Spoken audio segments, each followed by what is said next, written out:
आता सगळी ट्रीटमेंट झाली. आम्ही आता गुडूकडे चाललोय, गुडूच्या हॉस्टेलवर भेटायला. पाऊस पण भरपूर पुढे सुरू आहे. ते का तुम्हाला तर काय भारी वाटतंय ना? दुखतंय, एक सगळं गेलं ना डोक्यात. दुखतंय लय. मग तुला सांगताय स्वतः हौशेने केली, आता काय करायचं?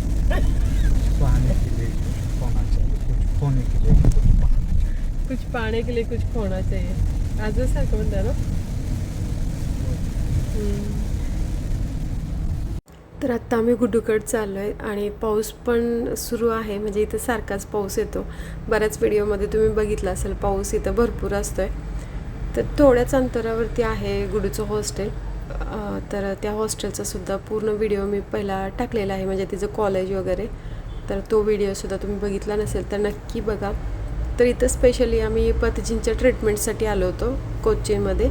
तर झाली ट्रीटमेंट वगैरे, म्हटलं आता गुडूला पण भेटून जावं आणि मस्त सगळेजण मिळून जेवण वगैरे करावं आणि नंतर घरी जायचं असा आमचा प्लॅन ठरला होता. आणि इथं बघा आम्ही अमृता मेडिकल कॉलेजमध्ये पोहोचलो आहे आणि जसं आपण गेटच्या आत एंट्री करतो तसा हा व्ह्यू आहे. मस्त आहे, भारी वाटतं इथं आल्यानंतर. तर इथून जरा पुढं गेलं की हॉस्टेल आहे. म्हणजे इथून सुरू होते हॉस्टेल, म्हणजे वेगवेगळ्या डिपार्टमेंटचे हॉस्टेल आहेत इथं. तर गुडूचं लास्टच्या हे सेक्शनमध्ये आहे. तर इथं फायनली आम्ही आता पोहोचलो आहे. हॉस्टेलच्या गेटसमोर उभारलो आहे आणि आतमध्ये लेडीज ओनली जाऊ शकतात, दुसरं कोणाला एंट्री नाही. म्हणून मी आले होते न्यायला तिला. गुडूला बघितल्यानंतर भारी वाटतं, म्हणजे 1-2 आठवड्यानंतर गुडूला बघते. आणि आपली मुलं हॉस्टेलवर असल्यानंतर त्यांना भेटण्याचा आनंद एक वेगळाच असतो. म्हणजे तर इथे गाडीजवळ पोचल्यानंतर ह्या दोघांचं सुरू झालं, तुम्ही दोघं एकत्र आली का त्यांचं सुरूच असतं. तर आत्ता मी विचार करत होतो की कोणत्या हॉटेलमध्ये जायचं, म्हणजे कुणाला काय खायचं आहे वगैरे. दोघांना पण विचारलं. नंतर म्हटलं की आमच्या सगळ्यांच्या आवडीचं रेस्टॉरंट आहे, एअरपोर्ट जवळ आहे, कोचीन एअरपोर्टच्या जवळ आहे आणि एकदम मस्त तिथं जेवण भेटतं. म्हणून म्हटलं की तिथं जावं. मग आम्ही तसा विचार केला आणि लांब आहे इथून, एक 10 किलोमीटर तर लांब आहे. आणि आता आम्ही त्या ठिकाणी चाललो आहे स्पेशली जेवण करण्यासाठी. दुपारची वेळ होत आली, आता एक वाजलेत. तर 2 वाजेपर्यंत आम्हाला जेवण केलंच पाहिजे, एवढी भूक लागली सगळ्यांना. तर इथं पहा, या पालमवरून आम्ही चाललो आहे आणि केरळाचं निसर्ग सौंदर्य एवढं मस्त आहे की असं वाटतं बघतच राहावं. तुम्ही तर बघू शकताय, ज्यावेळेस आम्ही ट्रॅव्हलिंग करताना व्हिडिओ शूट करतो त्यावेळेस आसपासचा परिसर तुम्ही प्रत्येक व्हिडिओमध्ये बघत असाल. एकदम ग्रीनरी आणि मस्त वातावरण, क्लायमेट भारी असतं इथं. तर हे बघा, आम्ही ज्या ठिकाणी पोहोचण्याचा प्रयत्न करत होतो त्या ठिकाणी पोहोचलो आणि गाडी पार्क करताना बघितलं भरपूर गर्दी वाढत होते. इथं आम्ही कंप्लीट 1.5 तास वेट करत थांबलो होतो. आमचा नंबरच आला नव्हता. इथं ना टोकन भेटतात आपल्याला आणि ज्यावेळेस आपला टेबल रिकामा होईल त्यावेळेस ते बोलवतात, अशी सिस्टीम आहे इथं. तर आम्ही नेहमी खातो तसं नॉर्मल, म्हणजे केरळाचं जे स्पेशल फूड आहे तेच खाल्लं. पण ते खायसाठी आम्हाला एवढा वेट करावा लागला. वाटलं की नको, थांबायला जायला पाहिजे. पण नंतर म्हटलं एवढ्या लांब आलो आहे आपण आता जेवणासाठी, म्हणून मग आम्ही इथं थांबलो, वेट केलं आणि जेवण पण एकदम भारी होतं. इथं आम्ही paratha, dry chilli chicken, biryani घेतली होती, बटर चिकनसुद्धा घेतलेलं. मस्तपैकी पोट भरून जेवण करणार आणि नंतर मग इथून बघू आता कुठे जायचा प्लॅन होतो आहे का काय. तुम्ही इथं आसपास बघू शकता किती गर्दी आहे, भरपूर गर्दी असते ह्या रेस्टॉरंटमध्ये आणि जेवण पण तसं त्याच क्वालिटीचं बेस्ट असतं. त्यामुळेच इथं भरपूर गर्दी असते. नेहमी आम्ही कधी पण गावी जाताना ह्या रेस्टॉरंटमध्ये जेवण करतो. म्हणजे जर जेवण करायचं असेल तर इथं करतो, नाहीतर मग घरातून जेवण घेऊन येतो आणि मग वाटेला कुठेतरी एअरपोर्टच्या जवळ आल्यानंतर खात असतो, असं असतं.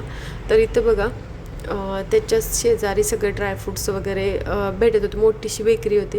तर म्हटलं की बघावं कसं आहे, एकदम बेस्ट क्वालिटीचे सगळे ड्रायफ्रूट्स काय पाहिजे ते आपल्याला इथं भेटत होते. विशेष म्हणजे खारीकसुद्धा इथं होती. तर आम्ही इथून 2 किलो खारीकसुद्धा घेतली, कारण खारीक इथं केरळामध्ये सहसा भेटतच नाही.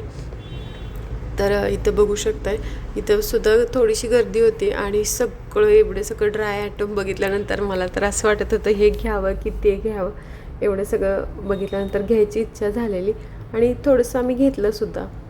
तर ज्या स्प्रे बॉटल असतात म्हणजे सेंट वगैरे वेगवेगळ्या प्रकारचे, तर त्याचं हे एक मस्त शॉप होतं. तर म्हटलं चला बघूया, त्या बेकरीच्या शेजारीच होतं. तर आम्ही इथं आलो आहे, तुम्हाला दाखवते. इथं लाँग लास्टिंगमध्ये राहणारे सुद्धा वेगवेगळ्या प्रकारचे क्वालिटीचे स्प्रे मिळत होतं. तर इथं बघू शकता असं हे वेगवेगळ्या फ्लेवरचं सेंट ठेवलेत, म्हणजे वेगवेगळ्या त्याचा वास असतो आणि स्ट्रॉंग स्मेलसुद्धा असतो, असं हे आहे. तर म्हणजे जास्त फेमस आहे. तर आम्ही म्हटलं चला आपण पण इथून काहीतरी थोडंसं घ्यावं, म्हणजे आपल्याला किती क्वांटिटी पाहिजे ते त्यांनी ते आपण सांगेल तेवढे ते देतात. किती मिली पाहिजे, मोठं पाहिजे का छोटं पाहिजे. इथं म्हणजे असं आपल्याला छोट्याशा ह्याच्यामध्ये पॅक करून भेटतात. तर इथं बघा इथली व्हरायटी बघितल्यानंतर तुम्हाला समजलं असेल की किती फ्लेवरचे वेगवेगळे प्रकार असतील इथं आणि होते सुद्धा.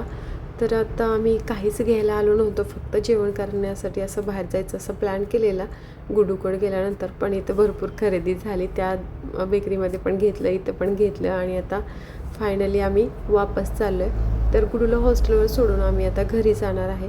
तर रिटर्न येताना सुद्धा बघा भरपूर पाऊस, इथं पाऊस भरपूर आहे आणि चालू आहे, म्हणजे छत्री घेऊन गुडूला सोडून मी रिटर्न माघारी येणार आहे. असं हे असतं केरळाचं वातावरण, नेहमी पाऊस. ज्यांना पाऊस आवडतो त्यांच्यासाठी बेस्ट आहे. म्हणजे पाऊस एवढा येतो की नको नको वाटतं, लास्ट वाटतं नको आता पाऊस बंद व्हायला पाहिजे. आणि तसं पाहिलं तर नेहमीच पाऊस असतो, पण पावसाळ्याच्या दिवसात जास्त पाऊस येत असतो. पण कितीही पाऊस पडला तरी इथली केरळाची जी रुटीन आहे, म्हणजे माणसांची धावपळ, इकडं तिकडं जाणं, जॉबला जाणं, कामानिमित्त बाहेर पडणं, हे अजिबात थांबत नाही. त्यांचं ते रुटीन सुरूच असतं. त्यामुळे पाऊस आला किंवा न आला तर इथं काहीच फरक पडत नाही. तर आता मी गुडूला सोडून हॉस्टेलवरती माघारी आली रिटर्न आणि आता आम्ही चाललो. तर रस्त्याने तुम्ही बघू शकता किती पाणी साचलं आहे. इथं भरपूर पाणी आहे आणि इथं काय असतं की जरा जास्त पाऊस पडला की पाणी साचतं, म्हणजे जागोजागी आपल्याला असं हे पाणी बघायला भेटतं. आणि आम्ही आता जुडिओच्या समोर आलो. पतीजी म्हणत होते की जायचं का, काहीतरी घेऊया. नको म्हटलं आता घरी जायचं, कारण सकाळपासून आम्ही बाहेरच होतो. पहिल्यापासून शेवटपर्यंत व्हिडिओ बघितल्याबद्दल मनापासून धन्यवाद. Thank you for watching.